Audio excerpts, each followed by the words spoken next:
I soci del Lions Club di Agrigento Valle dei Tempi, accompagnato dal presidente Maria Assunta Iacono, in occasione della settimana in cui si celebra la giornata internazionale degli anziani e nel rispetto della normativa anti-Covid, ha voluto insieme ai loro soci stare vicino con amore agli ospiti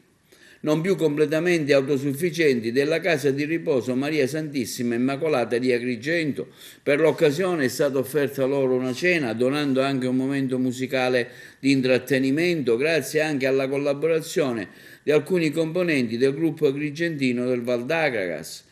Un momento certamente positivo che è servito a spezzare la quotidiana monotonia con gioia e allegria, con persone che ne hanno veramente di bisogno, portando loro quel calore dato dalla presenza che certamente si dovrà ripetere in futuro. Ancora una volta il Lions si ritrova impegnato in un service interessante e importante che ci ha molto emozionato, che si sta svolgendo presso la casa di riposo Santissima Immacolata di Agrigento, Maria Santissima Immacolata. Sicuramente è una cosa molto emozionante perché siamo nel periodo, nella settimana della giornata del cuore per gli anziani, quindi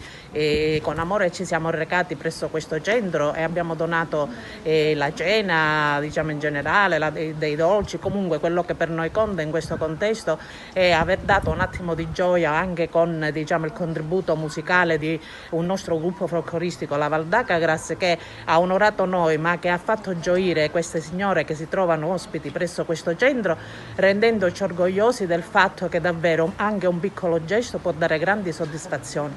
E le signore non solo hanno gradito, ma anche loro si sono emozionate e ci hanno chiesto di ritornare, cosa che noi faremo veramente se non subito, in tempi brevi, perché non si può dire la gioia che si prova nel dare gioia.